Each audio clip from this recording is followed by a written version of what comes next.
Hey pen peeps, it's Troy with another video here, and I wanted to share with you a little bit of pen mail and talk about a couple of things as someone who's into the hobby and someone who does some videos here on the massive YouTube. Let's see, for pen mail, I tell you what, let's back up. Let's start with something that's not necessarily pen mail.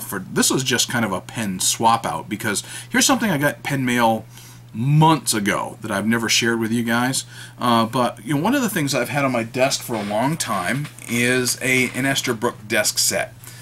You're going to see this box again here in just a little bit, but I love ESTERBROOK, vintage ESTERBROOKs, because of their replaceable nibs, and this is an ESTERBROOK desk set lever filler. And I've had one of these on my desk for a long time, and it kind of went in one of these 8 balls like this, and you know, I liked it enough where I just went ahead and got another one.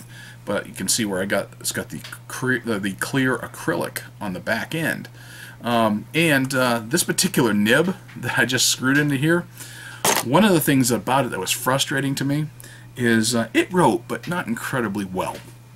And I've got a bunch of ESTERBROOK nibs, but I went ahead, and this one I figured, alright, it's a little scratchy, let me try to smooth it out just a little bit.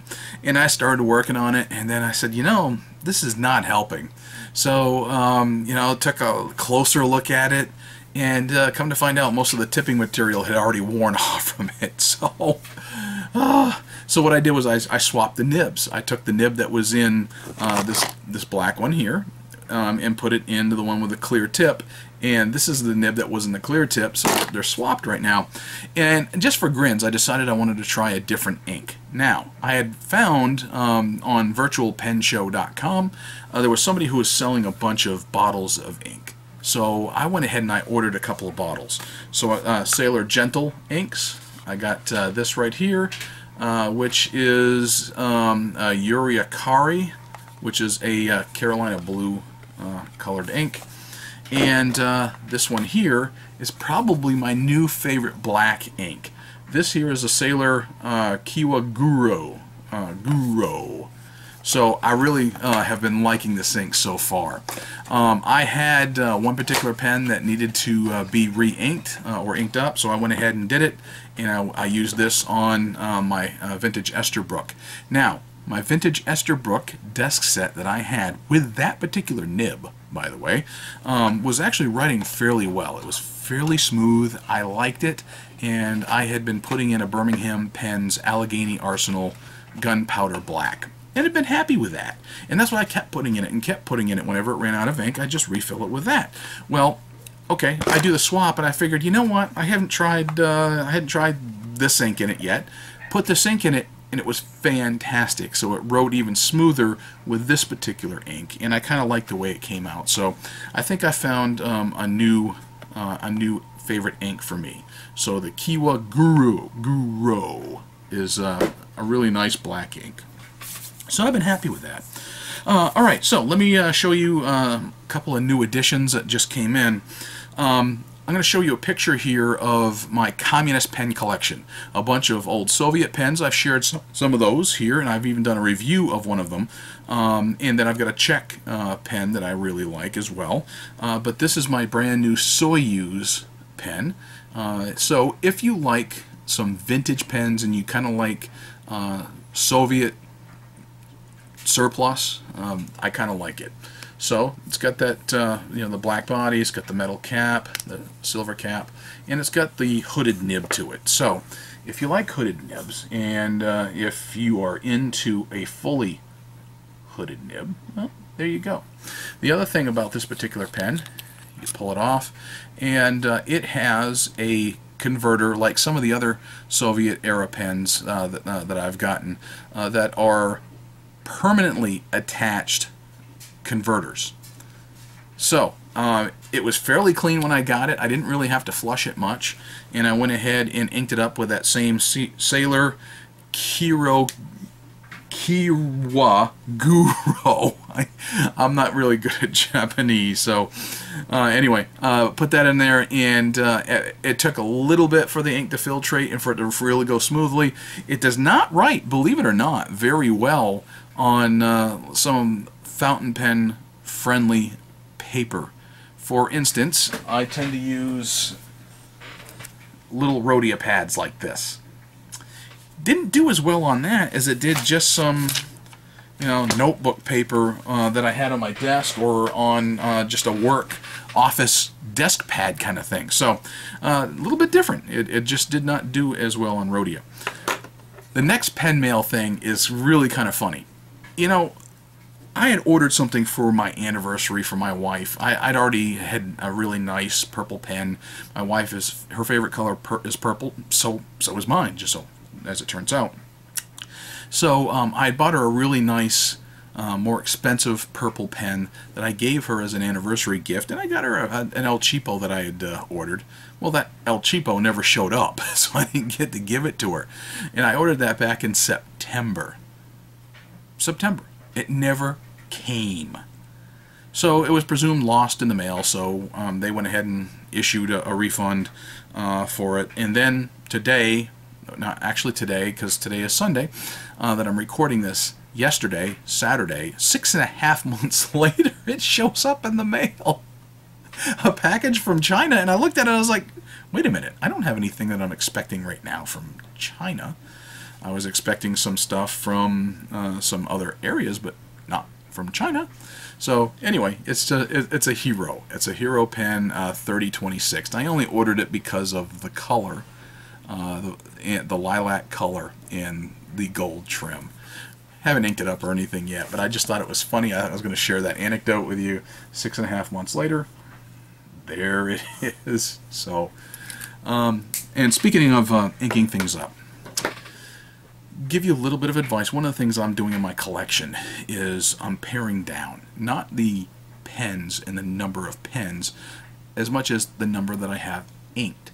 There was a time when I was going and having 50, 55 pens inked at once.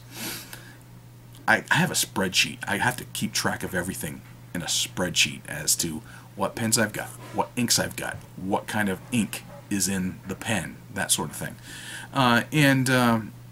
You know, every so often, if you don't use a pen, and if it just sits there for a little while, it will run out of ink even without you using it, because ink does evaporate, or it can leak, that kind of thing. So, just recently I went through my collection yet again, and decided that I was going to pare it down just a little bit as to the ones I had inked. And ones that were close to being empty, as far as I'm concerned, alright, they're empty. I'm going to flush them out. So that's one of the things I decided to do with this one, that desk set. When it ran out of ink, instead of just refilling it and using it again, that's when I was going to make the swap over to the other one, just for a change of pace, a change of scenery on my desk. So there was that, but as you can see, these are all the ones that were in my collection that I still have to flush out. You know, there's a good many of them that have just gotten low on ink because from use, or ink evaporation, or you know, the cartridge didn't fit really tight, so one or two of them may have leaked, or you know, that kind of thing. So I've got that. Now, I've been talking to my wife about the same thing. She has even less than Matthew, and I got to go through Matthew's collection here sometime soon with him and do the same. But you know, I'm tired of them always coming to me and saying, okay, this pen doesn't write, and me refilling it, rather than just flushing it out and saying, put it away, you're not using it right now, you don't need it inked up right now, and you've got a set of pens that are inked, so use those until they run out and then rotate them. You know, I kind of do that. Unfortunately, what happens to me though is when I get to the point where I'll take a pen, I'll flush it out, I'll set it aside, you know what I end up with a whole lot? Ones like this that have a very big capacity of ink, and I probably have half a dozen like this, just because they haven't run out of ink, because I rotate them and I don't use one until it runs out. Exclusively, I rotate my pens every day because I've got enough to rotate on a daily basis rather than a weekly or a monthly kind of basis. So, you know, I've got like this TWSBI VAC 700 that I inked up a little while ago, and you know, decided to start using it. Well, you know, I'm going to have ink in here for a while. and I've got some Wing Songs that are that way. I've got a couple more TWSBIs that are that way. So my wife and I are going through her collection little bit by bit. I pulled out, because I had given her this particular pen. I said, hey baby, look what showed up in the mail finally. And so she was looking for a place to put it, and her carry case is getting kind of full, so we started to go through some of her pens. Well, I washed my hands a couple of times, so you should have seen how inky I was just a little bit ago. But we went through, and now you saw my list, or my thing of pens.